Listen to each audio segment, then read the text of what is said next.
Hey guys, tonight we tumble into a world of soot-streaked streets, cobbled alleys echoing with hoofbeats, and the sticky drip of something sweet on your fingers.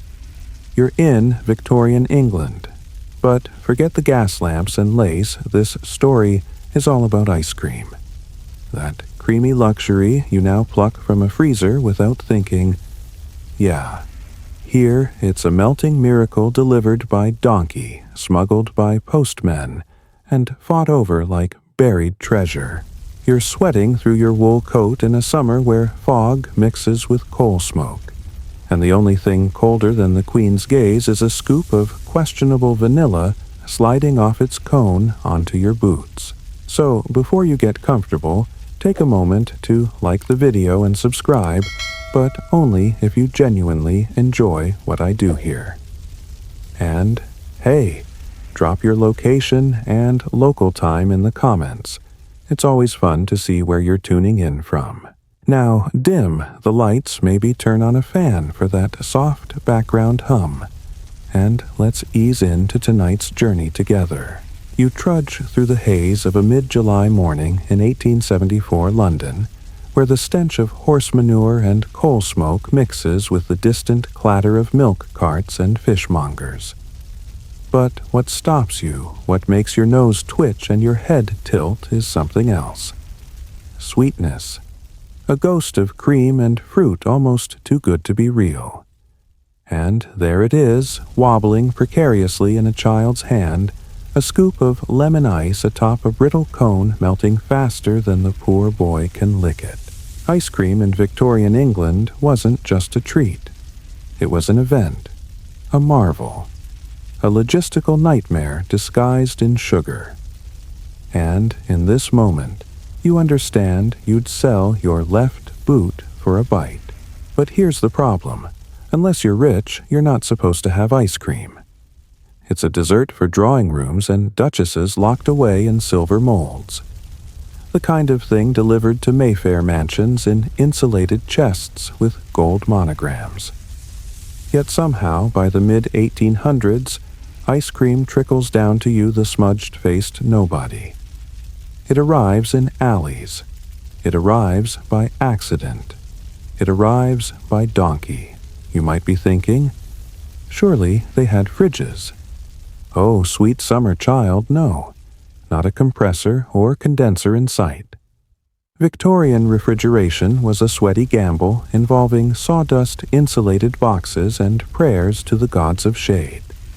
And yet somehow entire cities coordinated the freezing, flavoring, transporting and selling of ice cream without it turning into a sticky tragedy.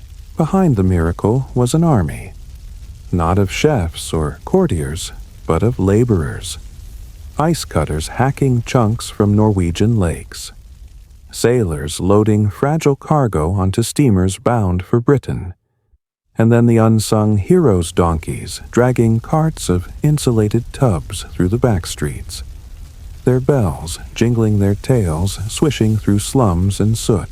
You round a corner and nearly trip over one now a stocky little donkey pulling a boxy cart with Neapolitan 1D scratched into the wood.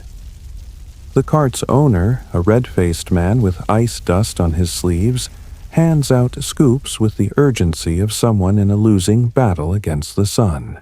Historians still argue whether these donkey vendors were truly independent entrepreneurs or part of a larger cold chain conspiracy. One thing's clear, the public didn't care. Whether your frozen treat was carried by donkey handcart or a sweating uncle with a bucket. The point was that it existed at all. But the donkeys, they had a special place. See, most horses were too big, too temperamental, too snooty. Donkeys, on the other hand, were perfect for tight alleys and dirty work. Tough, reliable, unbothered by crowds. Kids would follow them, sometimes feeding them apple cores or cabbage leaves as thanks for the treat hitched to their flanks. You lucky as ever managed to snag a cone for a single penny. It's barely bigger than your thumb, and the flavor, let's be generous and call it vaguely raspberry. But it's cold. Oh, it's cold. And in the hellish heat of Victorian July, that alone feels like a miracle. Now, here's where things get extra curious. As you sit on a doorstep, enjoying your icy treasure, you notice the man with the donkey doesn't linger. He scoops, he jingles his bell, and then he's gone, wheeling his cargo toward the postal depot. Why? Because, as strange as it sounds, many ice cream men weren't just ice cream men. Some were postmen on their second job. Others were unofficial runners using the post office as a cooling hub. In an age where ice was more precious than rubies, okay, maybe slightly less everyone wanted in. Still licking your cone, you trail behind the donkey like a sticky-footed detective. The alley gives way to a courtyard where several other carts are parked, their donkeys braying softly, tails flicking. There, nestled between brick walls and bins, sits a tiny ice house, a cool refuge carved into the ground and stuffed with sawdust and blocks of imported ice. One of the postmen steps out, brushing frost from his sleeves. "Don't dawdle, lad," he mutters. "It'll be soup in minutes." He's not wrong. Even in the best insulated, tin-lined boxes, ice cream lasted mere hours. The race was against the sun, the traffic, and every curious dog that sniffed too close. This world, this sticky, clattering, sweet-scented world, is your new obsession. And just like that, you're in. Tomorrow you'll rise before dawn and follow the donkey carts from dock to doorstep. You'll learn where the ice comes from, how it's flavored, and why the Queen herself once sent a butler to find out what pineapple surprise actually meant. But for now, you sit back against the wall, the last drops of your cone sliding down your wrist, and let your eyes flutter shut. Somewhere nearby, a donkey snorts and stamps its foot. The city hums, and the miracle of melting cream marches on. You wake before the sun, the air thick with coal dust, and the scent of damp bread. Somewhere, a butcher is dragging a bloody sack across cobblestones, but your attention is on a more noble pursuit, tracking the elusive sound of the hokey-pokey man. He's not a magician, though his wares feel like magic. He's not exactly a vendor, either. More like a performance artist with a pushcart and questionable hygiene standards. You round the corner, and there he is, bellowing a chant that sounds half nursery rhyme, half fever, dream, hokey, pokey penny, a lump, hokey, pokey penny, a lump. It's not catchy, but it works. Children pour from doorways like ants to jam, waving grimy pennies and old buttons in hopes of a taste. The hokey-pokey men, most of them Italian immigrants, were the loudest, most beloved, and sometimes most suspicious ice cream vendors in the city. Historians still argue whether their nickname came from echo un poco. Here's a little, or from some garbled fusion of Neapolitan dialect and local slang. Either way, you'll know one when you hear one. Their push carts were miniature parades, tin containers with big wooden wheels decorated with peeling paint, and sometimes a bell or hurdy-gurdy strapped to the side. Ice cream was scooped with something between a ladle and a shovel, then slapped onto a sliver of paper or into a penny lick, a tiny, reusable glass cup that never got washed quite enough. You stand in the scrum of excited kids watching the vendor's hands move like a blur. The ice cream isn't white, it's a soft yellow, almost the color of old cheese. The flavor indecipherable. Could be vanilla, could be lemon, could be both, or soap, but the joy is real. Kids squeal with delight, lick the sides of their penny licks like they're polishing gold. And yes, when they're done, they hand the glass right back to the vendor, who wipes it with something that might be a rag, or might just be his sleeve. You clutch your own penny still warm from your palm. When your turn comes, the man grins with tobacco-stained teeth and slaps a scoop into a glass the size of a shot. You slurp it before it melts, and honestly, it's not bad. Cold, for one. Sweet, slightly gritty, suspiciously floral, possibly made from carnation milk and crushed ice harvested from someone's fish cellar. But again, cold. By now, you've learned to stop asking questions. The hokey-pokey men didn't just serve treats. They were information hubs, social glue, and chaos merchants. Need to know where the best ice blocks just arrived.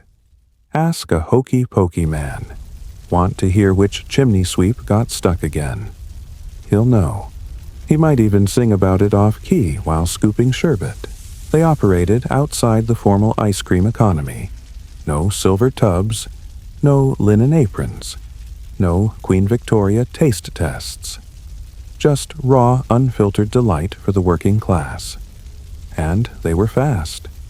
Some had territory wars racing each other down alleys, smacking wheels, or bribing kids with bigger scoops. One infamous incident involved two rival hokey-pokey men staging an actual duel in Hackney. Not with swords with spoons. Historians still debate whether it was staged to attract customers or the result of a romantic dispute involving a baker's daughter and some spoiled pistachio.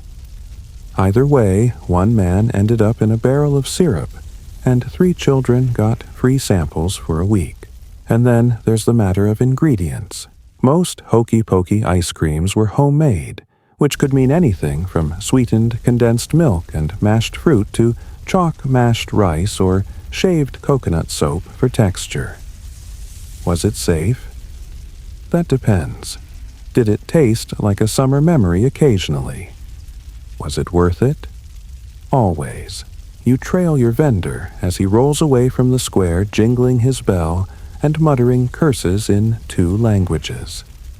He stops briefly to argue with a grocer over strawberries, fresh ones, rare and valuable. When the grocer refuses, the hokey-pokey man huffs, pulls out a wrinkled tin, and produces a jar labeled ESS. Berry. You choose to believe it stands for essence. Probably. Victorians weren't snobs about food additives. If it made things brighter, tastier, or lasted longer, they were all in. Even if that thing was coal tar dye or arsenic-based food coloring. Ice cream, it was no exception. In fact, one 1882 report lists borax, beeswax, and ox-tongue jelly among the most common mix-ins. Still, no one cared, because the ice cream looked good. It glittered under the soot. It promised escape. And it cost a penny. That's where the genius lay. Hokey-pokey men brought ice cream to the masses by shrinking the portion, ditching the formality, and embracing the chaos. No silver spoons, no doilies, just a lick and a giggle. As the sun climbs higher and the air thickens with July smog, the vendor parks near a factory. A whistle blows, and within moments men with rolled-up sleeves and soot-smeared faces are crowding around, each dropping a copper coin for a sliver of cold comfort. One even offers a cigarette in exchange for a double scoop. The vendor accepts. Of course he does. You notice a little girl tugging at the man's coat. Her face is streaked with ash, her hair tangled, but her eyes are hopeful. She holds up a torn ration token and a pebble. He hesitates, then shrugs, scoops a tiny lump into her hand, and shoos her off with a wink. This isn't just ice cream. It's currency. It's empathy. It's one moment of joy in a day of survival. And you sticky-fingered and sun-dazed realize something: this isn't the kind of world that waits for permission. If you want to understand Victorian ice cream, you have to follow the chaos. the bells, the donkeys, the spoons. But for now, the sun glints off the last bit of sherbet in your penny lick. You slurp it quietly, letting the cold sting your tongue, and wonder just how many ways there are to chase sweetness through a city like this. You're back in the thick of it before dawn breaks, following a trail not of footprints, but of frost. Tiny white specks dot the cobbled roads, melting faster than you can trace them. But each one tells the same cold story: ice has arrived. You're not in London now. You're further north near the docks of Liverpool, and the air is thick with salt fish and coal smoke. The fog creeps in like a pickpocket, and somewhere muffled under a canvas tarp is the miracle cargo everyone's waiting for: blocks of ice straight from the fjords of Norway. Yes, Norway. You'd think Victorian England could make its own ice. But no natural British winters were too unpredictable, too mild.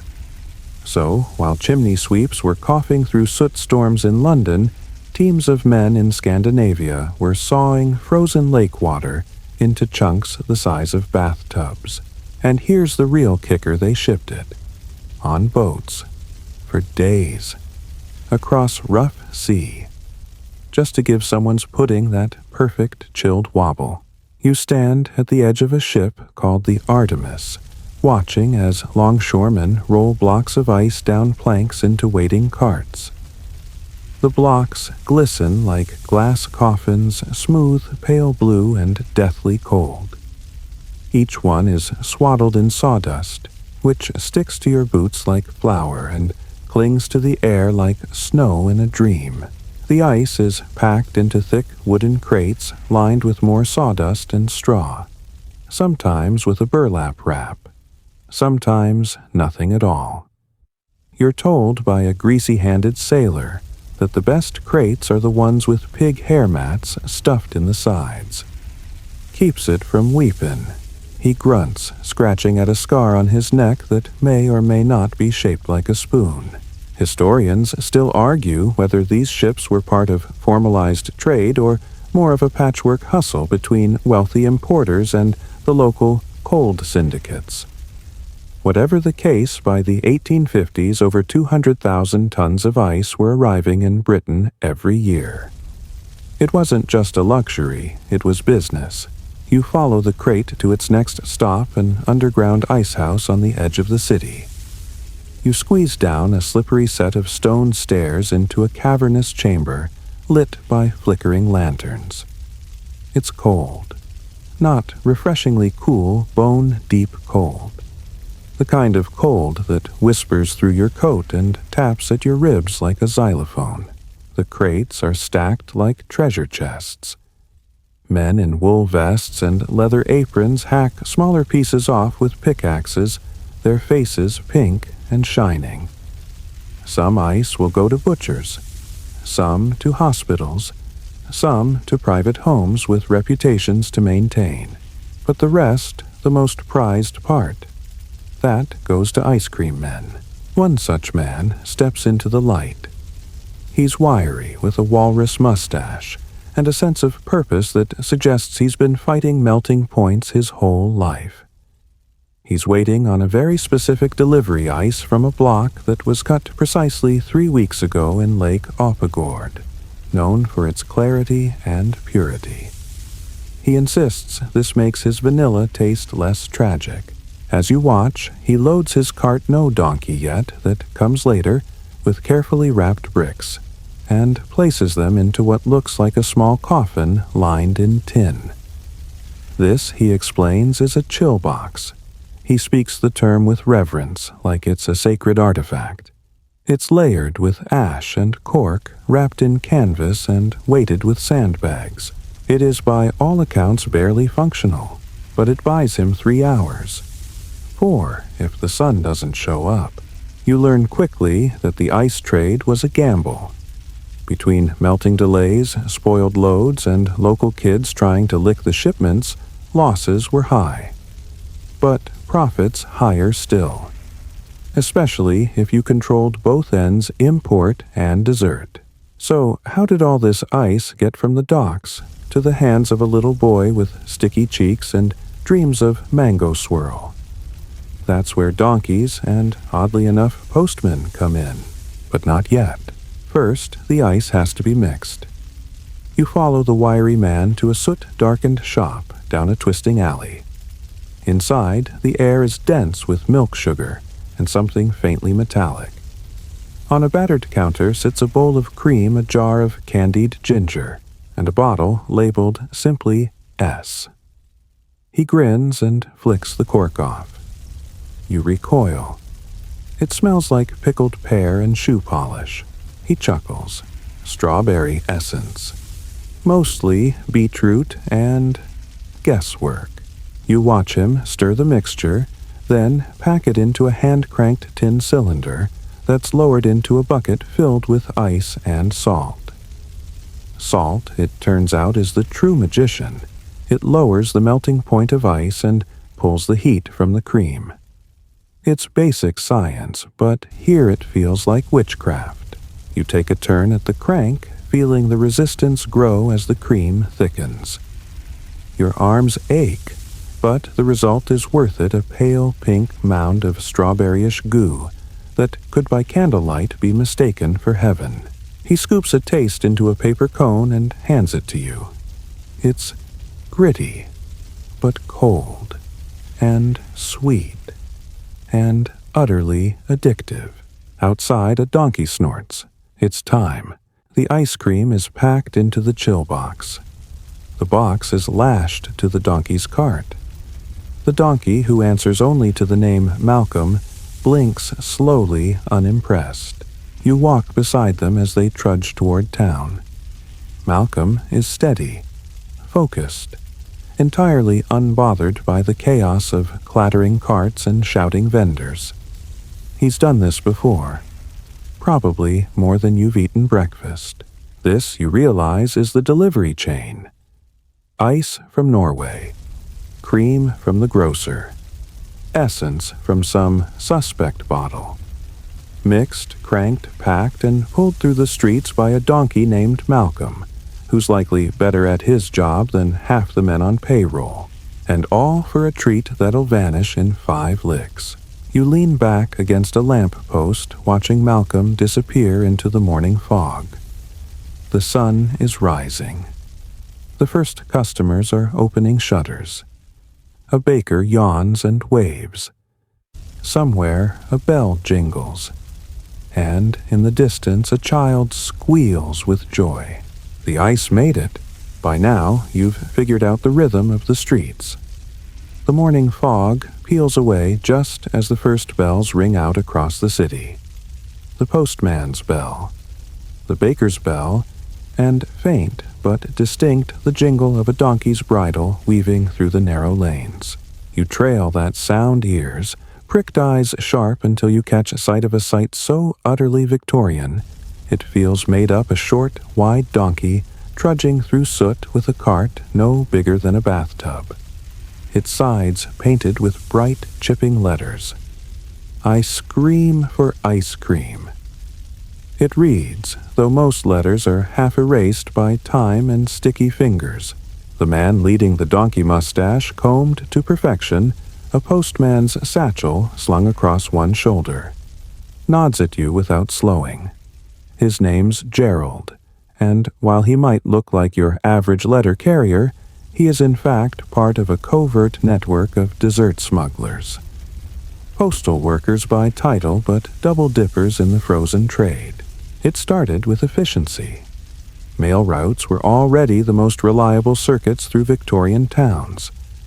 They passed every house, every alley, every station. So why not some clever chap reasoned, let them carry a bit of ice cream while they're at it. After all, they already had routes, and trust, and urgency. The post office, for the record, never formally approved this. Historians still argue whether the Crown turned a blind eye or was blissfully unaware. But enough postmen had friends with donkeys and chilly ambitions to make it happen anyway. Gerald's rig is a marvel of make-do engineering. His donkey pedal, because irony lives strong in these streets, is harnessed to a double-layered cart. One compartment holds letters. The other holds a tin-lined icebox stuffed with straw sawdust, and enough salt-packed ice to keep the cream semi-solid until tea time. "Watch the right turns," he mutters. "Spill a tub once and you never forget the smell." You help him haul the cart up a cobbled slope past gossiping laundresses and wide-eyed kids with pennies clenched in their fists. Petal walks with the focus of a war general, unbothered, determined, vaguely offended by life. Gerald explains that most deliveries are word of mouth. A kid tells a neighbor tells a cousin who tells a grocer who sends a note via post. Sometimes, if you're extra fancy, you slip a hand-drawn ice cream cone into the corner of your regular mail and hope Gerald's on duty. If he sees it, he knows. And if he likes you, you get a scoop. He pulls up beside a bakery where the heat is already rolling out in waves. The baker's assistant ducks outside, palm extended with a coin and a wink. No words. Gerald pulls a small scoop from a wrapped cloth, opens the lid of his cart, and produces a shallow cup of butter almond delight, which smells suspiciously like custard and almonds soaked in rum. The assistant doesn't care. He slurps it like it's divine nectar and disappears back into the heat. This isn't just a side gig. It's a lifeline. Postal salaries were meager, barely enough for bread and lard, let alone boots that didn't leak. But ice cream. That could be profit. Real profit. Especially in summer when tempers ran hot and cold treats earned loyalty better than punctuality. You round a corner and pass a woman shouting from a second-floor window. "Gerald, the usual 2 creams, no raisins, or I'll send my husband down." Gerald tips his cap. You swear. Petal rolls her eyes. A few steps later, he leans toward you and murmurs, "I once carried a custard cone 5 miles for a funeral." You blink. "Not for the deceased," he adds. They wouldn't have appreciated it. The best part, most people never even knew their ice cream was coming by donkey. The cart blended in. The postman's uniform gave it cover. To the untrained eye, it was just mail. To the sweet-toothed elite, it was salvation in a saddlebag. Now, the carts themselves, each one told a story. Some were hand-built with compartments made from old whiskey crates. Others were retrofitted prams or leftover gunpowder barrels from Army surplus auctions. As long as it rolled and didn't leak, it qualified. One famous cart, known only as the Sweet Widow, was reportedly owned by a retired opera singer who sold ice cream in secret using donkeys named after Shakespearean villains. Petal, thank goodness, is named after flowers. There's another quirk postmen had to master the art of ice juggling. Not literally, though that would be impressive. More like timing. If you delivered too early, it was frozen solid and broke the spoon. Too late. It was soup.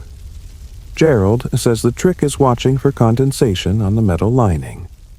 When it drips, once every 5 seconds, it's prime time. You watch him lift a ladle squint at the surface of the cream and then, without breaking eye contact, pour a perfect scoop into a scalloped paper cone. It holds its shape for exactly 37 seconds before surrendering to gravity. Gerald nods. Still got it. At the next stop, a group of children swarms the cart. Gerald handles it like a conductor, notes taken scoops, dispensed cones balanced. Petal chews on someone's washing line without remorse. Among the crowd is a tiny boy with a broken boot and a handkerchief for a cap. He's holding out a crumpled piece of paper, a drawing of a donkey with ice cream. Gerald looks at it then at the boy. No words exchanged, just a small nod. He lifts the lid and passes him the tiniest scoop you've ever seen. It barely coats the spoon, but the boy's face lights up like a gas lamp. He runs off squealing, waving the spoon like a royal scepter. That's the magic of this whole ridiculous system. It shouldn't work. It can't work. And yet somehow, through melted crates, postal loopholes, and donkey-powered miracles, cold joy finds its way into warm hands. As the sun reaches its peak and the last scoop is served, Gerald tips his hat again and starts back toward the depot. Petal drags her cart with slow, noble grace. Somewhere behind you a church bell rings, and a small chorus of children chant after them. Hokey pokey, donkey mail. Creamy letters never fail. You lean back against a lamp post again. Cheeks sticky, breath sweet. You'll never look at a postman or a donkey the same way again. The streets are quieter now. Afternoon hangs over the city like a heavy wool curtain, thick with the scent of coal tar and bread crusts. Even the donkeys seem slower hooves, muffled against sun-softened cobblestone. But you're not here to nap. You're here to uncover one of the strangest double lives in Victorian England, the postman turned dessert dealer. You thought Gerald was a one-off. Oh no. He's just one scoop in the tub. As demand for ice cream grew, the postal network, already tightly wound into the daily lives of Victorians, became the perfect skeleton for a parallel cold chain. Letters by day, ice cream by side hustle. The concept was bizarrely simple. A postman's route was stable, discreet, and predictable. Add a donkey, some chilled cream, and a few whispers, and suddenly you've got a mobile dessert service with government-grade access. Why did this take off? For starters, postmen were desperate. Their wages were often lower than a butcher's apprentice. A decent boot cost a week's pay. A meal with meat. A luxury. So, when the opportunity came to tuck a little tub of strawberry surprise next to the Daily Dispatch, you took it. And then there's the matter of bribes. You're walking beside Thomas, now Gerald's cousin apparently, who delivers in the Westminster area. Tall, gangly, with a satchel that clinks when he walks. He's not jingling coins. He's got spoons. Lots of them. Polished, bent, tarnished, engraved with initials. Each one a token. Some folks, he explains, like to offer a tip. But not with money. Too obvious. So they give you a spoon. Silver if they're posh. Tin if they're sweet. I've got a whole drawer full. And those spoons, they're currency. You don't trade them in a bank. You trade them for favors. A little extra custard. A scoop with the rare fruit syrup. A second cone if you're lucky and discreet.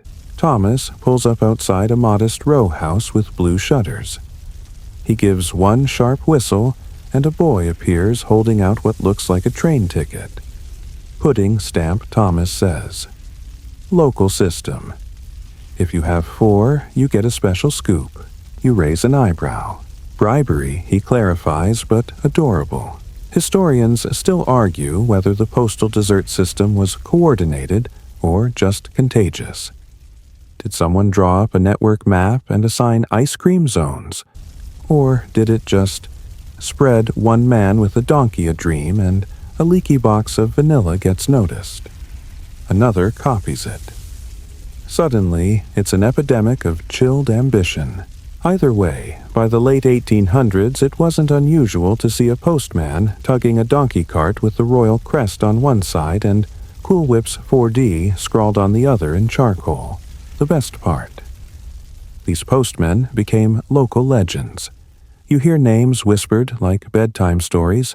Cold Henry from Camden. Sugar Lizzie from Southwark. Yes, a rare woman, postie turned cream queen. and the milkman of Maida Vale, who confusingly delivered neither milk nor lived in Maida Vale. But branding is everything. You walk with Thomas to a narrow lane known locally as Sweet Alley. On Thursdays, the whole row transforms into an unofficial festival. Donkey carts line up like food trucks, each postman with a specialty: rhubarb fizz, custard crumble, something ominously titled the Earl Grey Ghost. A chalkboard leans against a lamp post. Today's specials: blackberry fool, rosewater cream, and lime scream warning very tart. Kids trade buttons and shells for samples. Adults pretend not to care, then ask for just a spoonful to taste. Even the local constable stops by for a sniff, and under his breath mutters, "Do you still do the lavender swirl?" Thomas grins. "For you always." Now, you're not saying law enforcement was involved. But let's just say a melted scoop was a small price to pay for turning a blind eye. Ice cream was the great equalizer shared, smuggled, and sneakily slurped by dukes and dustmen alike. There's one unspoken rule, though. Don't deliver to the same house twice in one day. People start asking questions. Neighbors get nosy, jealous, and sometimes they report you to your supervisor not for the crime, but for not sharing. One particularly bold postman name, long lost to history, but known as Two Scoops. Ted ignored that rule. Delivered to a well-known judge 3 times in a single afternoon. By evening, he was reassigned to rural Wales, and his donkey allegedly retired with full oats. But not all risks were internal. Thomas points to a soot-blackened alley where he claims a gang of rogue chimney sweeps once held up a cart and drank a gallon of melted gooseberry gelato straight from the tin. No spoons, he adds with a shudder. Animals. You shake your head in disbelief, half from the story and half from the fact that the scoop Thomas just gave you plum and elderflower is maybe the best thing you've ever tasted. Smooth, slightly tangy, cold enough to sting your teeth, delivered with zero ceremony from a rusty tin next to today's mail. Somehow, this all feels normal now. You, the postman, the donkey with half a sock on one hoof, don't ask. The rhythm of deliveries, the knowing nods, the secret code of dessert. And as you sit on a broken stoop watching a man in uniform sneak an ice cream cone into his coat like contraband, you realize this city doesn't run on order. It runs on small rebellions, quiet indulgences, 1,000 unspoken agreements that say, yes, life is hard, but there is lemon ripple if you know where to look. The donkey brays, the satchel jingles, and Thomas adjusts his cap with a smile. Next, stop the undertakers. He likes his sorbet red. You don't even flinch. You're getting the hang of it now. The scent of slightly sour cream no longer turns your stomach. The whinny of a donkey in the alley doesn't raise an eyebrow. You've even begun to decipher the secret code scratched into the side of carts. 2L rasp. 1C. Clove doesn't mean someone's ordering a cryptic potion. It's 2 ladles of raspberry, 1 cone of clove custard. But today's lesson is a new one. You're about to learn that in Victorian England, getting ice cream from point A to point B wasn't just about ice and time, it was about charm. And a good postman turned vendor. He didn't just deliver desserts, he delivered deals. You're walking alongside Mildred now, known on her route as Millie Cream. Don't let the frilly bonnet fool you. She's sharp sarcastic and owns the only donkey in town with a silver bell tied to its tail. His name is Derek. He hates children. Mildred adores him. She tells you that if you want to make a second income in ice cream, you need 3 things: a fast donkey, a slower supervisor, and the ability to bribe with grace. "Bribery's a delicate art," she mutters as she knocks on the back door of a butcher's shop. "You don't pay people. You entice them." The butcher opens the door scowling until Mildred holds up a cone of what she calls cherry smoke. He sniffs, nods, and disappears. A moment later, he returns with a slab of cold beef. No money changes hands, just meat for cream. "This," she explains, "is how you grease the wheels. Coal workers get cones in exchange for letting her cut queue at the weighbridge. Maids pass her notes about which homes are in need of something cool and get a scoop in return. Even nuns, yes, nuns have been known to request a scoop of lemon balm sorbet for contemplation. You ask if this is illegal. Mildred shrugs. Is kindness illegal? Is commerce? Is giving someone a reason to smile while their corset's trying to kill them? Hard to argue with that. You pass a row of tenements where children squeal and chase each other with rags tied to sticks. When they spot Mildred's cart, they gather like storm clouds, chins raised, palms out. She pauses, surveys the group, and doles out one scoop no cone, just directly into the hands of the loudest girl. "Tell your mom I'm not taking the shutters again," she says. Historians still argue whether these informal trades, ice cream for gossip access or kindness, were considered corruption or community building. But to anyone watching, they were simply how things got done. One curious stop comes at the side entrance of a gentleman's club. Mildred knocks twice, then once more quickly.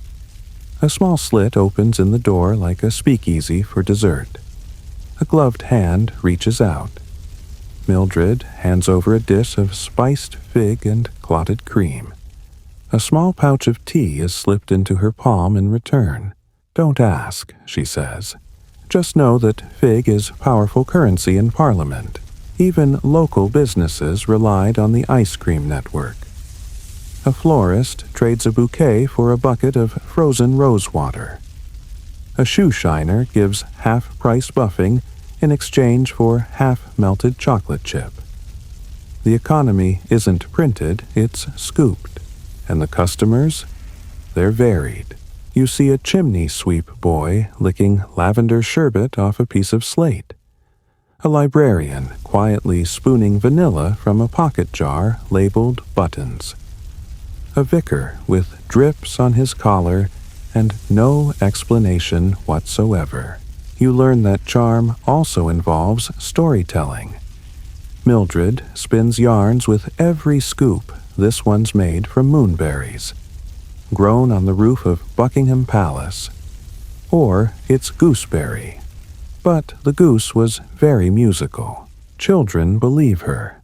Adults pretend not to. Either way, no one complains.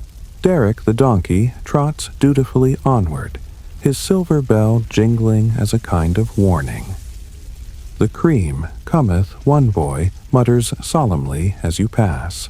By midday, the temperature rises, and Mildred's ice begins to lose the battle. She checks the slush at the bottom of her box and clicks her tongue. 3 stops left. No time to be subtle. She shifts into high-gear donkey at a light trot cart, clattering voice raised. Peach lavender, cherry, cough, custard burn. Last call before the great melt of 3-0. You think she's joking. Then you notice the shadows deepening, the cobblestones darkening with puddles, the drips picking up pace. In a final dash, Mildred charges into a courtyard where a wedding party is assembling. She's not invited. No one knows her. But by the time the guests have noticed the intrusion, Mildred is handing cones to flower girls whispering lucky ice cream for a happy union to the bride, and giving the groom's mother a cup of almond surprise. When someone asks who she is, she just says, Mildred bows, and backs out. You're wheezing by the time she stops. charm, she pants, is 90% confidence, 10% frozen custard. Derek snorts unimpressed. You collapse on a stone bench as Mildred inspects her cart. Almost empty. Just a smear of something purple and fragrant at the bottom. Elderberry and lemon balm she offers. Melted, but magical. You sip it from a tin cup and swear you feel calmer. Maybe it's the herbs.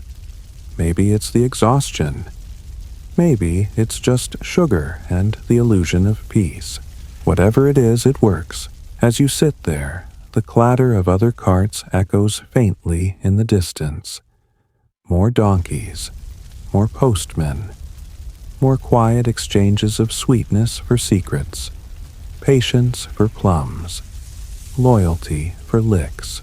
Bribery, you realize, wasn't always about coins under tables. Sometimes it was just a scoop in the right direction. And in a world where corsets, pinched boots leaked, and coal smoke coated your lungs, a tiny spoonful of something cold and sweet could feel like justice. You rise the next morning, sticky-eyed and sore from yesterday's trek. Your feet ache. Your back feels like it wrestled a goat. But none of that matters, because today you get to see inside the box. Not just any box. The box. The source of every postman's pride, every donkey's dread, and every child's delight. The tin-lined, sawdust-padded, barely scientific miracle that keeps Victorian ice cream alive long enough to reach mouths. You meet up with George, a local cart tinkerer, equal parts inventor, gossip, and man, who once tried to patent an edible cone made of toasted cabbage. Too chewy, he admits, tugging his cap lower over his eyes. George has built over 40 of these ice cream boxes, and each one is a Frankenstein's monster of materials. Tin from tea containers. Wood from broken wine crates. Latches stolen from piano cases. Hinges from well. George doesn't like to talk about where he gets the hinges. He lifts the lid of one for you and invites you to feel. You lean in. It's cold. Not Arctic blast cold, but cellar in November cold. The kind that hugs your skin and makes your breath briefly visible. And it's humid. You expect dry chill, but this is like a chilled sponge moisture clinging to every surface. The box's walls are thin tin sheets nailed into wooden planks and lined with cork paste and layers of sawdust. Sometimes, if the ice haul is good, they'll throw in scraps of felt or even crumpled newsprint soaked in salt water to help maintain the chill. This one's good for about 5 hours, George mutters, tapping the side like a proud father. Unless Derek the donkey decides he's stopping for a nap. Then all bets are off. He explains the process. Ice is broken into manageable chunks, packed in salt to speed. Melting, yes, speed. Because that makes it colder, then layered around the tins of cream. Not touching, but close. It's more art than science. Too close and the cream freezes solid. Too far and it weeps. No one wants weepy cream. You nod solemnly. Nobody wants that. George pulls out a series of scooping implements. Ladles bent into awkward angles. Long-handled spoons with notches for grip, and a strange contraption that looks like a clock hand attached to a whisk. That one's for ribboning, he says proudly. You pour 2 flavors in, and this fella just dances through them. You don't ask how often it works. Some mysteries should remain mysterious. Later, you follow George to a corner of the depot where the carts are prepped. One man is layering a box with alternating layers of ice and cloth, muttering about the soft melt. Another is shaving a block of ice with a curved chisel and feeding the slivers into a slot on the side of the box labeled Emergency Chill Chute. That's a fancy term for hole where things fall. The ice cream is loaded in sealed tins, usually pewter, sometimes copper, and each one is carefully labeled in chalk. Van, BRB, La V, BRM. That last one. Mystery cream. George grins. Could be black currant. Could be fish. It's a risk you learn to respect. Historians still debate the effectiveness of these makeshift coolers. Some claim they never dropped below 10 degrees Celsius. Others say there are recorded accounts of ice cream still scoopable after 10 hours. But one thing's for sure, they worked just enough. Just enough to give a taste of frozen sweetness before it slid back towards soup. You help load a cart today, carefully balancing 2 tins inside a thick nest of straw sawdust and desperation. A thin layer of muslin goes over the top, part insulation, part lid, part decoration. The donkey assigned to this cart is named Prune. She blinks at you like she's already unimpressed with your packing. The journey begins. You push the cart through narrow lanes, cobbles slick with morning drizzle. Every bump is a potential disaster. You hear the tins inside knock gently like impatient ghosts. Then comes the sun. The clouds break. The temperature climbs. You watch the corner of the muslin begin to darken evaporation. The first sign of melt. George's 5-hour prophecy begins ticking down. Your first stop is a boarding school. The headmistress meets you at the gate with the energy of a hawk. She doesn't greet you. She inspects the cart. I ordered lavender cream. You nod. And you open the tin hands, trembling. A gust of floral sweetness wafts out, still firm, slightly frosted. Perfect. She hands over a coin and a neatly folded handkerchief. For your troubles. It smells like lilacs. George was right. This isn't delivery. This is a dance. You rush to the next stop, a hat maker, who insists on lemon sorbet between fittings. Then to a widow who asks for whatever's red. You offer strawberry. Close enough. At every house you lift the lid of the box and pray. If the cream is firm, your heart lifts. If it's soft, you serve quickly and flee before the drips start. You begin to feel like a magician guarding the last spark of cold in a boiling world. Sometimes you cheat.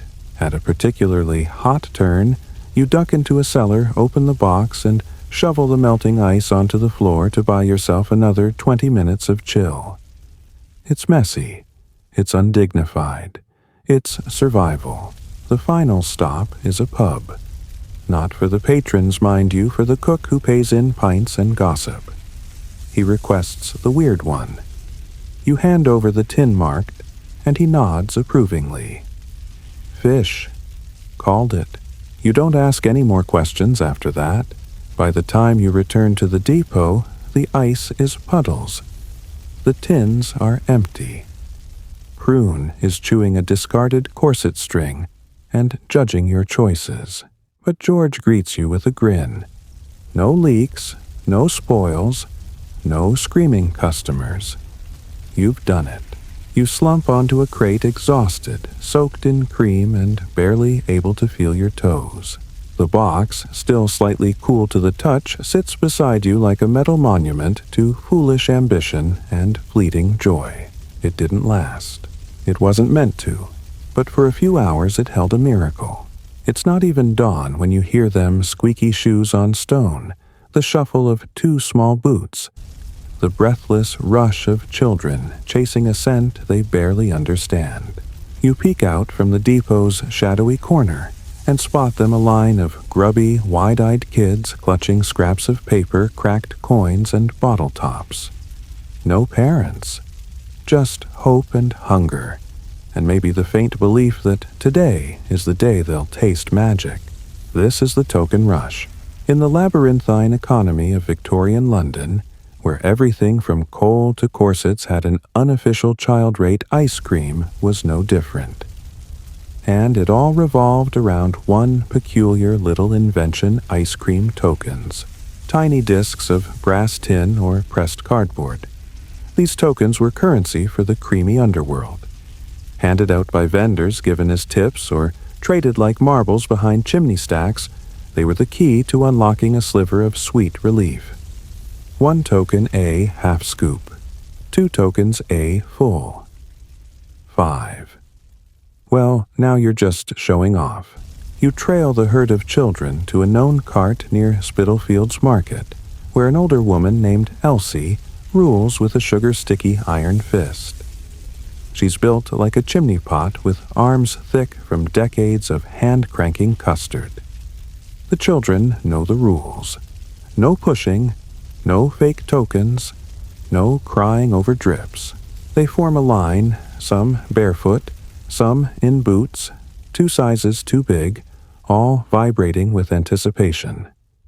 Elsie opens her chill box and reveals what she calls bread cream. It's exactly what it sounds like: sweetened milk poured over day-old bread frozen into lumpy mounds.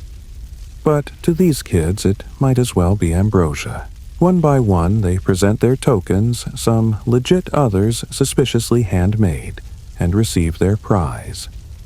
A dollop in a cracked bowl, a swipe onto a metal spoon, sometimes just a lick off a stick.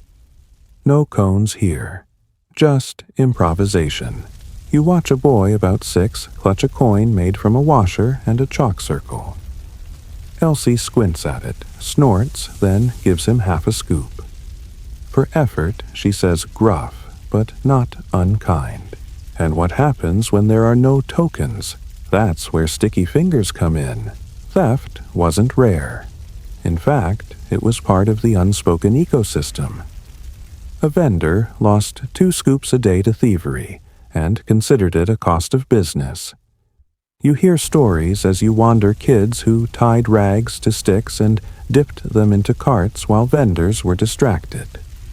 Boys who traded dead mice or beetles for cones, hoping the vendor would be too startled to refuse. There's one tale, possibly apocryphal, of a girl named Annie, who dressed as a boy to sneak into the boys' only scoop queue at a nearby warehouse. She allegedly scored 3 different flavors before anyone noticed.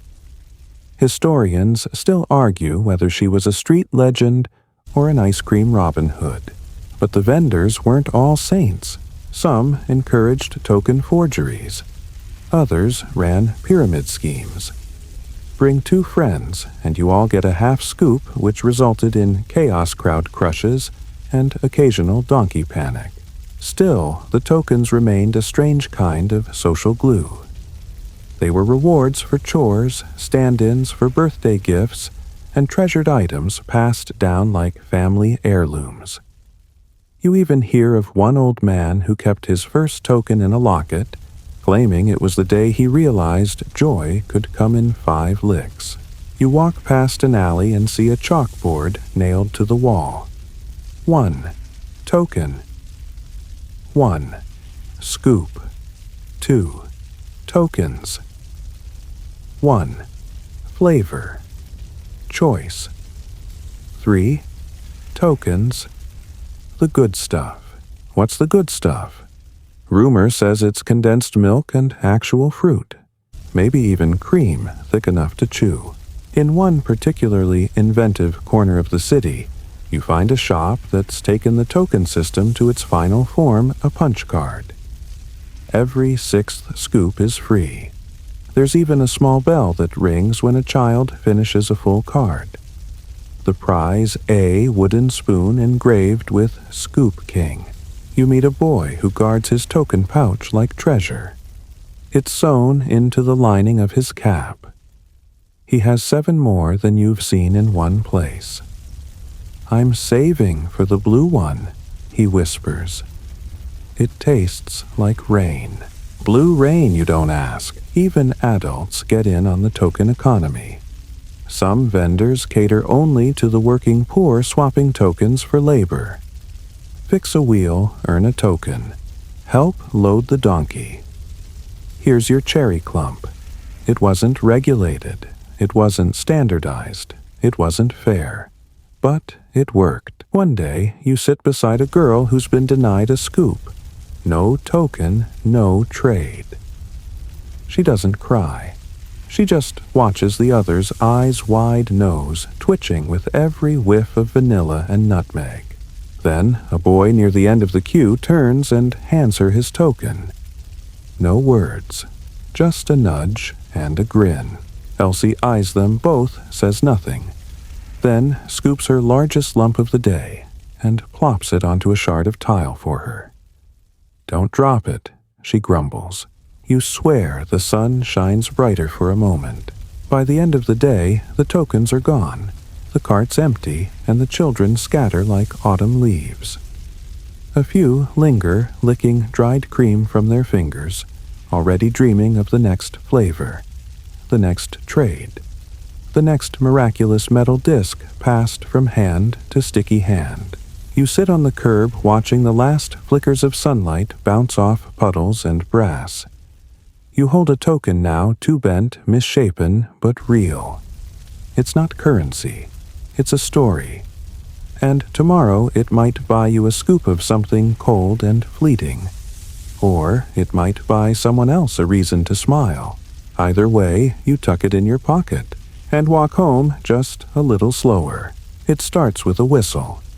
Not a merry tune, not the sharp trill of a postman calling out this one's short urgent, and followed by suspicious silence. You duck behind a stack of crates near the draper's shop just in time to see a shadow dart across the alley. Then another. And then a pigeon flaps overhead with something tied to its leg. You weren't expecting pigeons. Welcome to the underside of the ice cream trade where things get sticky. This is the story of flavors that vanish cones, that mysteriously multiply. And the bobbies, the Victorian police who sometimes got a little too involved in pistachio. See, when something as coveted as cold cream starts circulating in a world without refrigeration, you inevitably get crime. Nothing organized, nothing sharp. Just low-level chaos where everyone wants a bite, but not everyone wants to pay. You start the day trailing a cart through a rougher part of town. The donkey is missing a shoe. The vendor looks like he hasn't slept since the last Queen's speech, and the lid of the icebox is chained shut. Not because of thieves, he mutters. Because of pigeons. You blink. He points upward. That one there, Freddie. Works for a kid named Mouse. Little devils trained 5 of them to snatch cones from unsuspecting hands. They swoop, grab, fly off. Last week they made off with an entire tub of rhubarb ripple. Surely he's joking. Then you hear it flutter, thump, squawk. A cone drops from the sky, splatting beside you. Lick marks still fresh. The vendor sighs. That was blackberry. Knew it wouldn't last. You make a mental note, never eat a cone near power lines. Later, you arrive at the corner of 2 alleys known locally as the Loop. It's where carts cross bribes are whispered, and the more entrepreneurial children stage distractions. One climbs a lamp post, waving a sock and shouting about a loose goat. Meanwhile, another slips a ladle into his shirt and books it.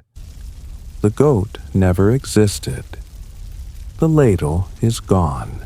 Historians still argue whether this level of petty theft was tolerated by vendors or just too frequent to fight. Most agree it was the price of doing business in a city where sweets were luxury and sugar meant power. But sometimes things escalated. You hear stories whispered between scoops, like the case of the pistachio panic. One hot summer in Clerkenwell, a new flavor swept the streets pistachio with candied rose petals. Vendors couldn't keep up. One day, a cart went missing entirely. Vanished from a locked shed, donkey and all. 2 days later, it was found abandoned in a canal. No ice, no tins, just a handwritten note on the seat. Thanks for the cream. Needed it more. Or the raspberry rumble, where two rival carts tried to serve the same neighborhood on the same day. They raced down parallel alleys, shouting louder and scooping faster. At some point, one cart tipped raspberry, splattering like battlefield gore. A constable arrived just in time to slip on it and fall into a gooseberry hedge. The resulting report read simply, "Cones confiscated. Situation complicated." But not all bobbies were against the business. Some had their favorites. You follow a vendor named Hugh, who claims the local constable will look the other way as long as he gets his daily scoop of clotted cloud, a terrifying blend of cream honey, and possibly soap. At the next stop, Hugh hands over a plain tin to a man in uniform. No label, no exchange of coin. Just a nod. The constable opens it, sniffs, and walks off whistling "God Save the Queen." You raise a brow, Hugh shrugs. The law doesn't always want order. Sometimes it wants peach crumble. Even the Queen's guards got involved once. At the royal stables, a vendor named Lottie once delivered Her Majesty's mint. It wasn't on the books. No one admitted it happened. But everyone in the palace kitchen swore the Queen smiled that afternoon and requested a second serving. Which was strange because she never asked for seconds. But crime wasn't always about stealing ice cream. Sometimes it was about using it. One gang, known only as the Spoons, used hollow cones to pass messages. Folded notes soaked in syrup. No one checked a child holding a cone. They just assumed he was happy. One day you see it in action. A boy walks past a row of shops, licking slowly. Too slowly. He hands the cone to a woman outside a tailor's and she hands him another. He keeps walking. No cream hits the ground. No one blinks. But if you looked close, you'd see her cone was empty when she started. Even pigeons couldn't pull that off. Then there were the counterfeit cones. Vendors began noticing competitors offering deals that didn't make sense. 2 cones for 1 farthing. Impossible. Unless the cones weren't cones. Some were made from crushed chalk and flour paste inedible. Others hollow wood painted with treacle. A scam so convincing customers wouldn't realize until the last bite, when they bit back. Fights broke out. Donkeys got spooked. One even sat down mid-route and refused to move until bribed with stewed apples. Through it all, ice cream remained both joy and chaos. You pass a wall tagged in chalk. No tokens, no cones, no cops. A warning or a party invite. Hard to say. At sunset, you end the day at a vendor's wake. Yes, a wake. The dearly departed was Sugar Jack, a legend in Southwark known for his plum wine sherbet and trademark spoon earrings. The crowd is half weeping, half eating. Every scoop served is one of Jack's recipes recreated from memory and hope. One boy clinks his tin against a lamp post. To Jack he says, "And may your cart never spill." You raise your own cone, melted, uneven, glorious, and toast the madness. Because sometimes the best things melt fast. The best stories end sticky. And the best desserts come with a little danger. You're not sure if it's a picnic or a seance. It's Sunday afternoon, and you're standing at the iron gates of Highgate Cemetery. The air thick with lilac and roasted chestnuts, staring at a peculiar scene. Families unpacking baskets on graves, unfurling blankets over headstones, laughing softly as they scoop ice cream into china bowls. You've stumbled into one of the strangest Victorian customs cemetery dining. And not just sandwiches and pickled eggs.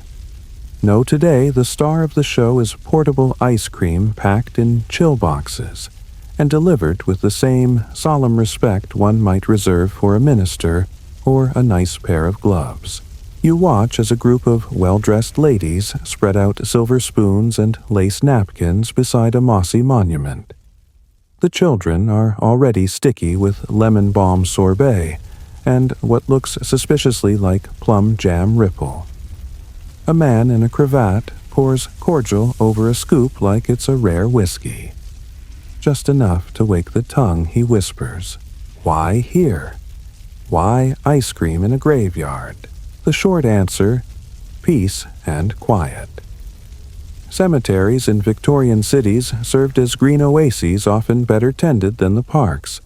They were respectable, shaded, and oddly private. And, key point, they were among the coolest places in the city. Literally. The stone, the shade, the open air, ideal for picnics with perishables. The longer answer. Well, death wasn't as taboo then. You didn't hide from it. You dined with it, toasted it, introduced your children to it over a chilled spoon of butterscotch cream. You meander through the cemetery paths, passing carts nestled beside weeping angels. Some are simple wood wheels, a boy half asleep beside a block of ice. Others are fancy, polished oak, embroidered awnings.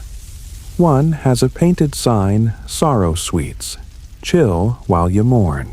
You spot a familiar face, Millie Cream, fanning herself beside a chill box while Petal munches clover. "Can't beat the graveyard crowd," she mutters. They're quiet. They pay in advance. And no one throws things. You lean down to inspect the chill box. Inside is something new. Pearl gray custard, flecked with edible silver leaf. Funeral flavor, Millie explains. Dignified, barely sweet, and just cold enough to make you feel alive. A boy nearby eats his in silence, perched atop his uncle's gravestone like it's a park bench. The ice cream is less chaotic here. No pigeons, no shouting, just quiet scoops, soft drips, and the occasional clink of spoon against tin. One family unpacks a meal near a cluster of memorial urns. The father produces a cone for each child carefully wrapped in linen. The mother lights a small candle beside a bouquet of lilies. No one speaks, and yet the mood isn't grim. It's gentle, reflective. You sit under a yew tree and let your own cone soften in your hand. It's pistachio. Real pistachio, you're told, not the beetroot-colored trickery served in back alleys. The texture is creamy, slightly grainy, and quietly decadent. Historians still argue whether cemetery ice cream culture was driven by accessibility or reverence. Was it just a matter of space and shade, or was there something deeper in the mix? Something about transience, about cold sweetness, dissolving on your tongue in the company of carved names and time-worn angels. Some believe it began as a post-funeral tradition. Others say ice cream vendors specifically targeted cemeteries because they knew people came to linger. And lingerers make the best customers. You see an old man pass a cone to a headstone. "You always liked violet," he says, voice trembling. The cone stands there melting, slowly sweetening the earth. You don't interrupt. Not all moments are meant for commentary. Later, you stumble upon a quiet corner where a choir softly rehearses hymns beside a tea urn and a bucket of frozen gooseberry fool. The conductor, a woman in thick black gloves, taps her baton against her saucer and calls out, "Blend the third verse like clotted cream children. Even the dead would be amused." Not all cemeteries welcomed vendors. Some charged a fee for entry. Others required a license for any cart with wheels. But rules bent when grief mingled with heat. No one wanted to see a mourner faint from sunstroke during a wake, so carts adapted. Some disguised themselves as florists with petals arranged over the chill box. Others posed as organ grinders, music out front, mango swirl in back. There's even a legend of one vendor who claimed he served the ghost clientele. At midnight, he'd roll into Kensal Green and leave cones beside certain graves. The next morning, the cones were always licked clean. Was it foxes or phantoms with a sweet tooth? He never said. Business was booming, so no one argued. You pass a child writing names in condensation on a tin lid. Another girl hands her doll a scoop made of mud and imagination. The sun dips. Shadows stretch. Vendors begin packing up gently, covering their chill boxes in oilcloth. One man leaves a scoop behind, resting carefully on a gravestone. A quiet offering. You walk back toward the gates with a soft belly and softer heart. In a world that rushes, this is a place where people pause, where ice cream melts at the same pace as memory, and every spoonful is a tribute. You look over your shoulder one last time and see Petal Tail swishing gently, nosing a discarded cone toward a faded marble angel. Somehow, it feels like the right kind of goodbye. You never expected royalty to get involved, and yet here you are, standing stiffly beside a fountain shaped like a lion in Hyde Park, watching a liveried servant cradle a tin box as if it contains state secrets. Spoiler, it's peach meringue swirl. And it's for Queen Victoria. All right, not directly for her, but for the palace kitchen. And that's practically the same thing, isn't it? You've heard the whispers for days, how the Queen once tasted orange blossom ice in Brighton, and refused to speak for 10 full minutes. Simply waved a gloved hand and whispered, "More."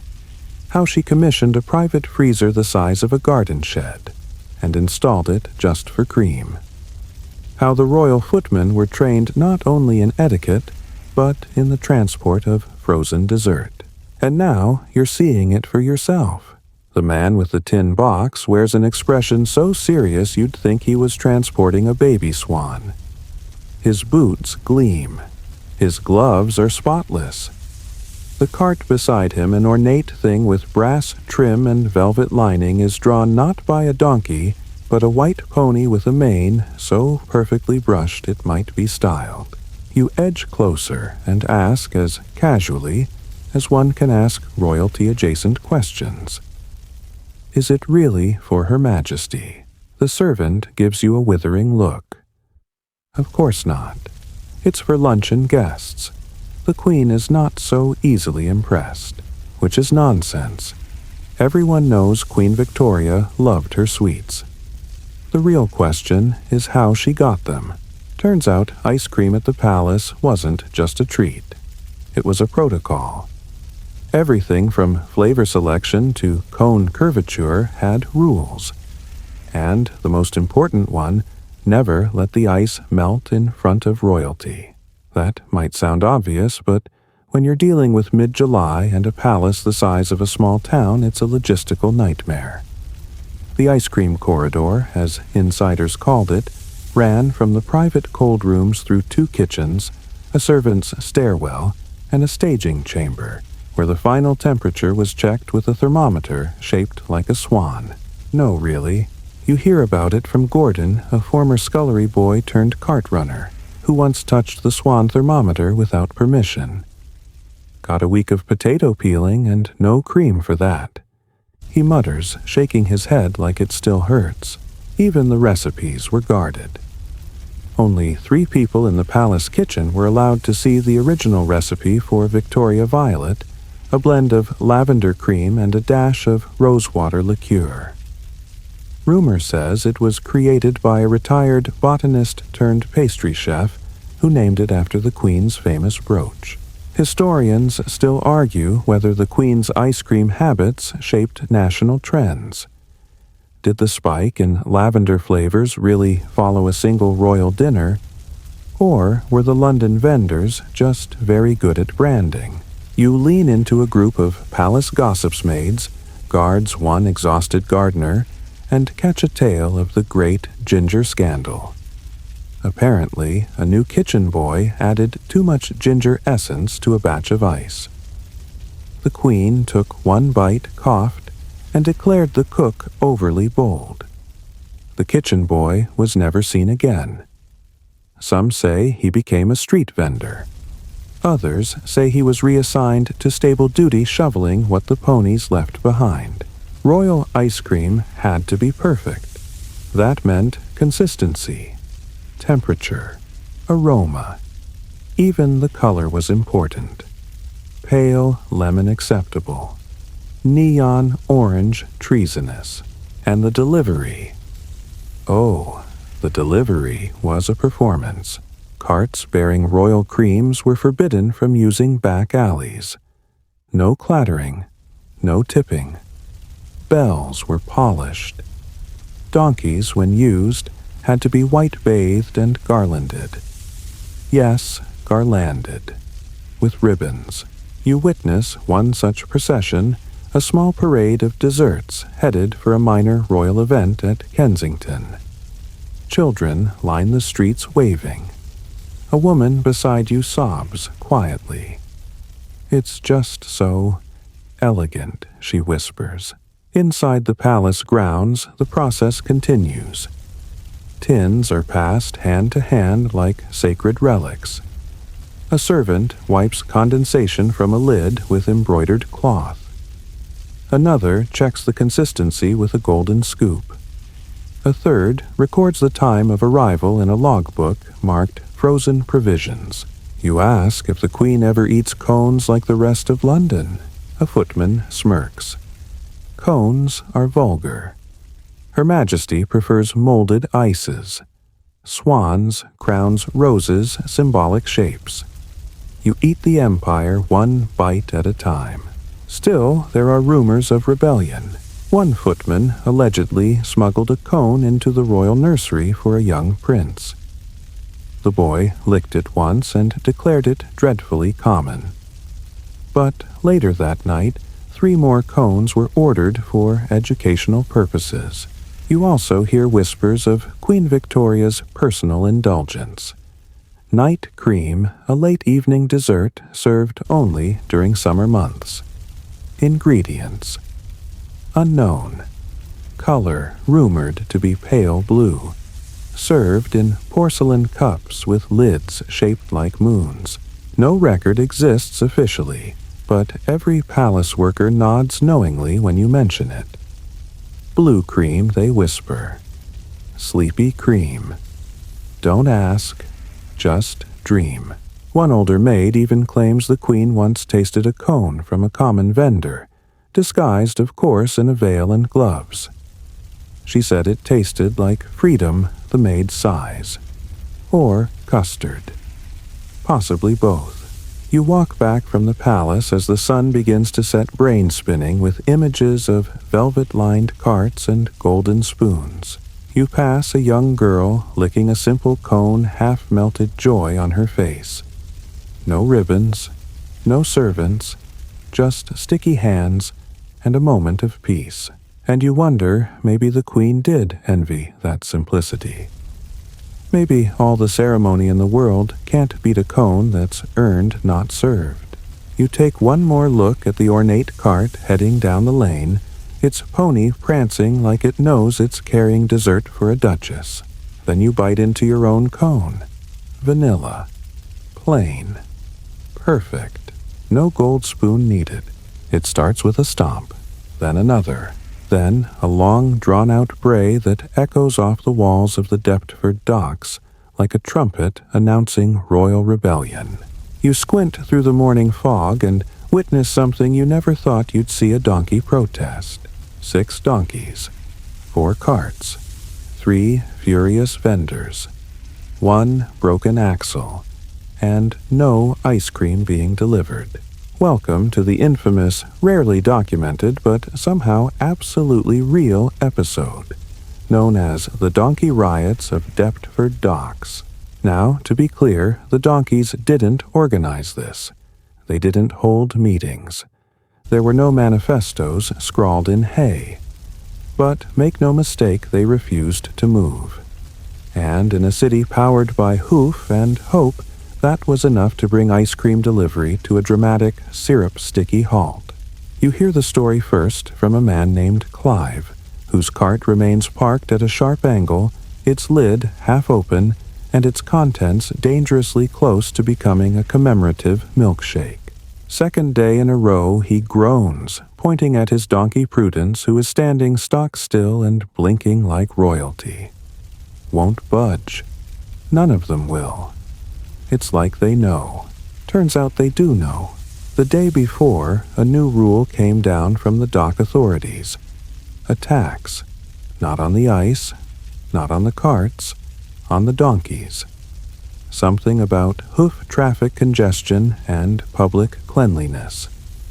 Each cart puller now required a stamped license and a bridle tag payable in advance. And how did the donkeys find out? Well, let's just say one of them, Geraldine, has been accused of reading signs upside down. The evidence is inconclusive, but she hasn't taken a single step since. You wander the standoff, watching as vendors plead with their donkeys who munch hay with an air of unbothered defiance. One attempts to bribe his donkey with rhubarb peelings. Another plays a harmonica. A third tries to coax movement by whispering promises of oat-based desserts. None work. The crowd is growing. Children giggle from behind barrels. A constable stands nearby, hands on hips, unsure whether to intervene or take notes for a potential opera. The vendors begin to murmur. First about the tax, then about the schedules ruined, then about the waste to the ice melting by the minute flavors blending into each other like a doomed Neapolitan tragedy. And then, someone says it, we strike. It's not just the donkeys anymore. The humans are striking now, too. The carts are arranged in a row like tiny frozen barricades. Vendors swap spoons for signs. One reads, "No tax on trot." Another, "We scoop for peace." A boy appears with chalk and writes, "Melt this" on the dock wall, underlining it with a line of caramel syrup. Someone begins handing out cones of revolution, ripple a questionable blend of red currant and vinegar. Limited edition, the vendor says solemnly. Tastes like defiance. You try a lick. It does taste like defiance. And maybe regret. Historians still debate whether the donkey riots were spontaneous or staged. Some say it was a fluke, a coincidence of stubborn hooves and greedy policy. Others claim it was a calculated act of frozen rebellion by the vendors, using the animals as a sympathetic front. Whatever the truth, what followed was chaos. By midday, dock traffic was blocked. A shipment of anchovies had to be rerouted. A boat full of hats couldn't unload. The mayor was summoned, and through it all the donkeys stood still. One even lay down dramatically in the center of the road. Geraldine again. A boy tried to ride her. She rolled slightly to the left until he slid off. When officials arrived, they tried reason. Then bribes, then threats. But the donkeys wouldn't move, and the vendors wouldn't scoop. Eventually, a compromise was reached. No tax on donkeys, but vendors must tie a small decorative ribbon to each donkey's tail for identification. The compromise made no sense, but it sounded official, and that was enough. The protest ended with a cheer, and free cones for everyone. A group of children paraded through the streets handing out spoonfuls of victory flavor Justice gelato, which tasted suspiciously like leftover lemon and a splash of celebratory gin. The vendors returned to work carts rattling back into motion. The donkeys walked not quickly, but with a kind of smug composure. One even shook its tail ribbon like a badge of honor. You walk beside Clive, who dabs sweat from his brow and sighs. Won't forget this one. He points to Prudence, still munching calmly. Led the whole thing. Probably expects a medal. Instead, she gets a double scoop of barley ice. She accepts it like a queen. By nightfall, the docks are back to their usual rhythm. But the chalk slogans remain. The ribbons flutter. And somewhere in the city, someone is already whispering, "Remember the day the donkeys said no." You take one last look at Geraldine reclining in a patch of shade-eyes closed, one hoof crossed over the other. Power doesn't always gallop. Sometimes it brays. At first, you think it's just a myth. A joke passed between vendors. But then you see it. Nestled between a handful of old letters, crumpled flyers, and a hand-drawn map of the city's best cobbler shops, it lies at the bottom of a postman's satchel, a spoon. Not an ordinary spoon. This one is bent at the neck, polished to a mirror shine, and engraved with the initials GH on the handle. Its edge is worn smooth from use, and the bowl has a strange oval shape that suggests it's not for soup. It's for scooping. Quickly, and that's when it clicks. Every postman in the ice cream underground has a spoon. You laugh when you first point it out. The postman, Marjorie, today just smirks. Course we do. You think we carry letters only. Turns out spoons are standard issue. Not officially, of course, but you'd be hard-pressed to find a veteran who doesn't carry one tucked into their belt, their sock, or even inside the rim of their hat. Some are plain pewter. Others, filigreed or bejeweled wedding gifts repurposed for rogue cream service. One man claims his belonged to his grandmother, who used it to dig her way out of a collapsed pantry. Still good for custard, he says proudly. You follow Marjorie on her midday route, ducking between carts and nodding to nannies with prams. Her spoon never leaves her hand. She stirs. She tastes. She levels. She doles out dollops with such precision you'd swear she was trained in a French patisserie. You only get one shot, she says. Too much and it melts too fast. Too little and you get yelled at. Spoon control is everything. You see it in action at every stop. A woman in curlers hands over a paper token. Marjorie lifts the lid of her box, taps the spoon twice, and slides a perfectly shaped scoop onto a saucer. Salted vanilla oat, she murmurs. Don't blink. Then she's off again, tucking the spoon back into her sash like a knight sheathing a blade. Historians still argue whether the spoon trend was practical or symbolic.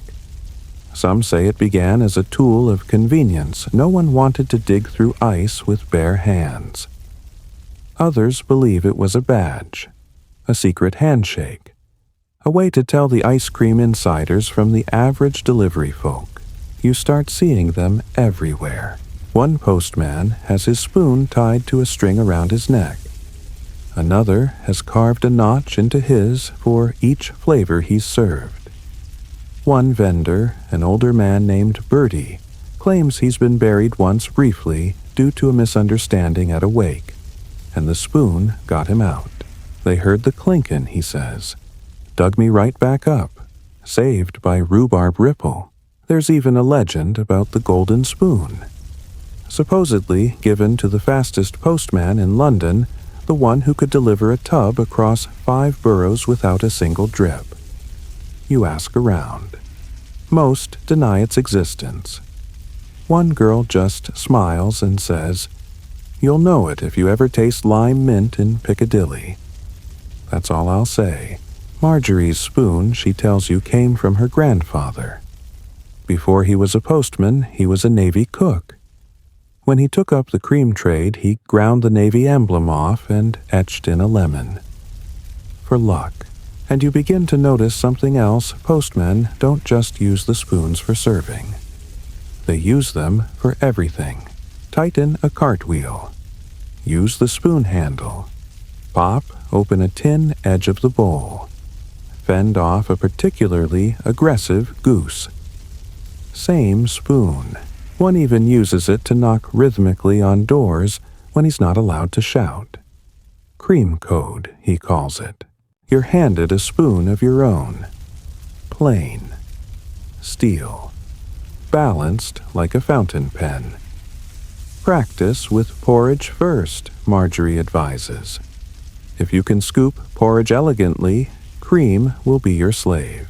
You spend an entire afternoon trying. Your wrist aches. Your scoops collapse. You flick a blob of custard into your own eye. Marjorie howls with laughter. It's a dance, she says. Scoop, flick, swirl, press. Eventually, you get it. A perfect oval. Balanced. No drips. You offer it to an alley cat who looks vaguely impressed. And then you understand this spoon isn't just a utensil.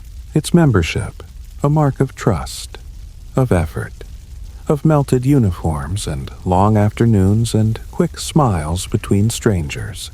Even the donkeys you swear respect the spoon. One snorts dismissively when you drop yours. Another you notice lifts its tail higher when a particularly polished spoon comes into view. By the end of the day, you feel different. Like you belong. You slide the spoon into your boot, where it taps softly against your ankle with every step. And as you walk home through streets scented with warm sugar and coal dust, you tap it once against the cobblestone and smile. One tap, then two. Cream code, you're in. You're sitting on the steps of a closed apothecary knees, sticky from a dripped cone of elderflower clump when it finally hits you. No one knows what's in this stuff. Sure, you've heard the flavor names. Vanilla, strawberry, gooseberry fizz, the occasional alarming sardine swirl. But when you actually start asking people what exactly goes into Victorian ice cream, the answers get blurry. Some say eggs. Some say milk. Others say goat's breath or a pinch of chalk or whatever didn't go off by morning. And while most of it tastes surprisingly good, you begin to suspect that flavor in this era is more suggestion than science. So today you go digging. You begin in the only place that seems remotely scientific, the back of a butcher's shop. Yes, a butcher. This particular one, Wilkins, is known to dabble. You watch him pour cream into a basin crack, 2 eggs, then without blinking drop in a piece of dried eel skin. For texture, he explains. You do not ask follow-up questions. Victorian recipes, as you soon discover, were part fact, part fantasy, and part dangerous enthusiasm. A standard base might include cream sugar and egg yolks. But the rest? That's where things go sideways. To thicken, vendors sometimes added rice flour gelatin, mashed potatoes, or bread soaked in clove water. One particularly optimistic recipe used arrowroot cinnamon and a spoon of soot for color. Historians still argue whether certain regional styles were actually based on preference or just ingredients that happened to be lying around. Was nutmeg custard a Norfolk thing? Or just because someone spilled a barrel in 1853? And then there's the fringe stuff. You find a battered notebook tucked beneath a barrel at the docks. It's written in loopy script, smeared with what might be jam. Inside a list. Snail milk strained, double-boiled. Essence of cauliflower. Grated eel bone for snap. Orange rind soaked in vinegar overnight. Bone ash sifted, of course. Condensed air if possible. The notebook is labeled Tastes of the Empire, Vol. 2. You close it gently and back away.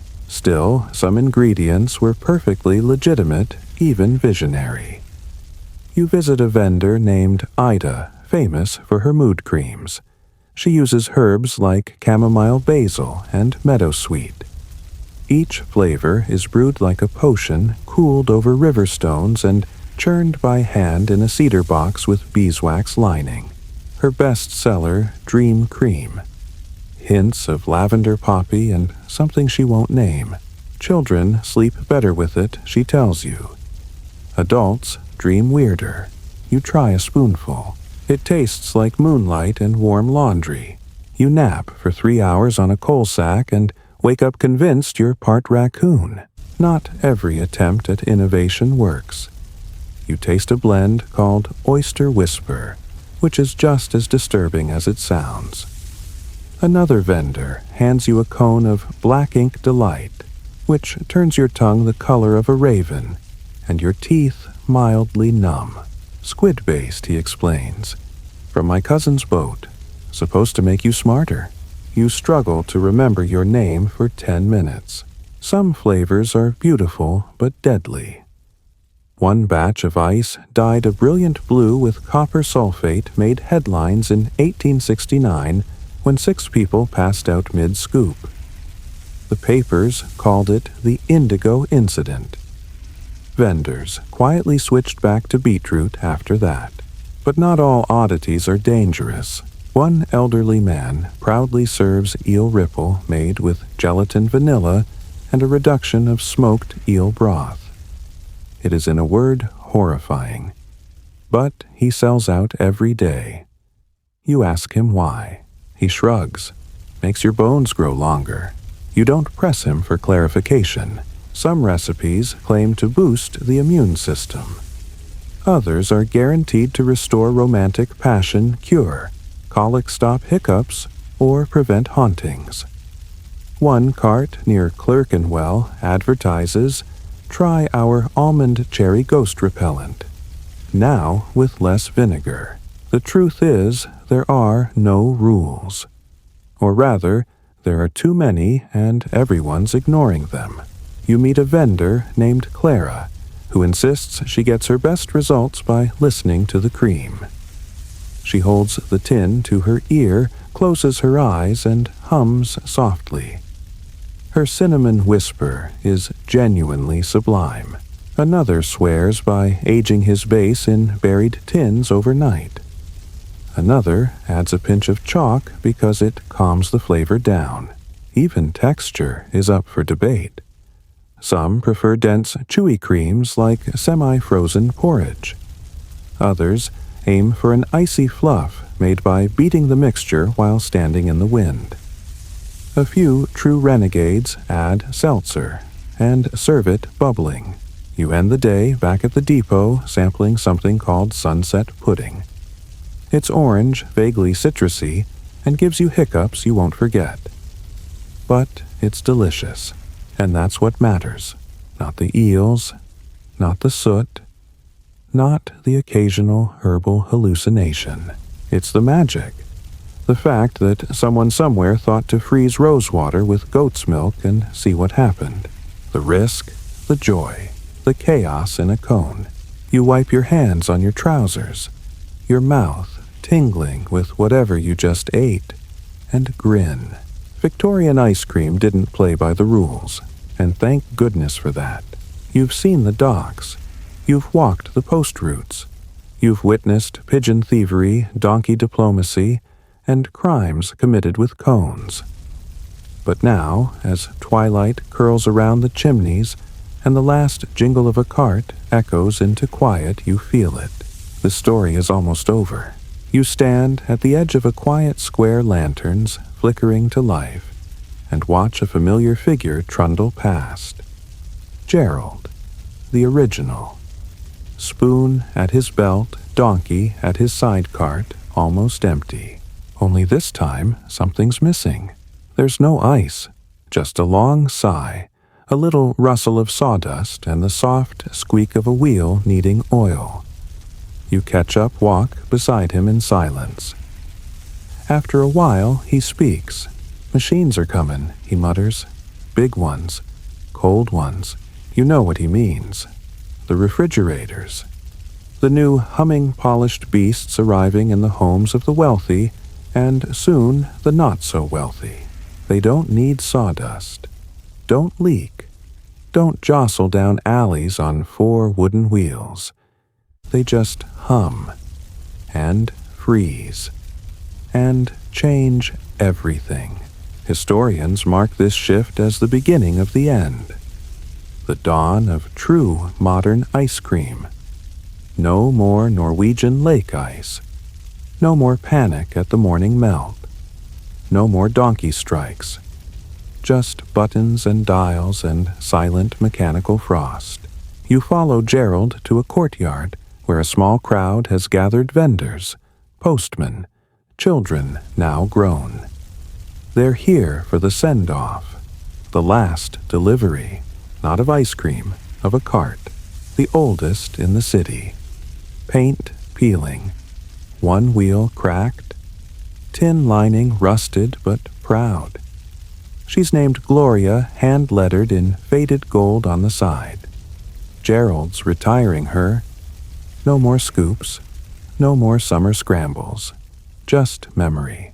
One by one, people place things inside her spoons tokens, scraps of chalkboard signs, even a folded napkin with the words "Never Melted" embroidered on it. Someone plays a soft tune on a violin.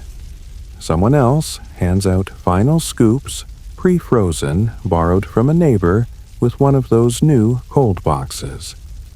It tastes like honey and lemon, and goodbye. You sit on the edge of the cart and think about everything you've seen, and then it starts to rain. Just a little. Enough to patter on the tin lids, to run between cobbles, to smear chalk from the walls where children once wrote 3 licks for a smile. No one moves, because they know this isn't the end of ice cream, just the end of this kind. Soon everything will be cleaner, faster, colder, but never quite as alive. You look down at your old spoon, bent now, scratched, faithful. You slide it into your coat pocket, not to forget, to remember, because long after the chill boxes are rusted and the donkeys are retired to green pastures, stories will remain. About the postman with a peach surprise in his boot, the donkey who led a protest, the Queen's blue midnight cream, the boy with a stolen token and a dream, and you were there. You watched it all melt. But first, before the lights go out completely, one last scoop. You accept it without asking the flavor. It's cold and sweet and slightly odd. Like memory, you close your eyes and let it melt slowly on your tongue. So now, as the final cones are licked clean and the last spoons clink softly into empty tins, it's time to drift away. You've walked the cobbles of a city lit by gaslight and warmed by steam, where donkeys pulled miracles through the mist and ice cream was more than dessert. It was rebellion, kindness, survival, and delight, wrapped into one fleeting, frozen moment.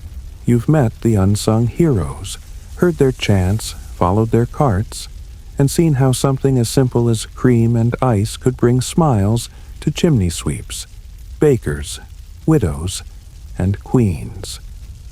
The world moved slower then, but hearts still beat fast when a bell rang and a chill touched the air.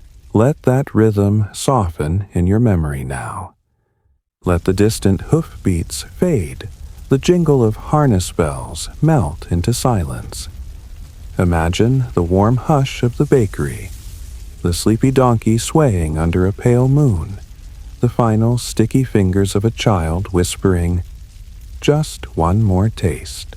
There's nothing more to chase, no more tokens to collect, no more pigeons to dodge, just the gentle fade of a world built on sugar and stubbornness, a world that knew the value of 5 perfect licks and a slightly wonky spoon. Breathe deep, settle in, And as you rest, know that somewhere tucked in the folds of time, a postman still walks with a hidden tin and a smile. And yes, just maybe there's still one scoop left waiting for you.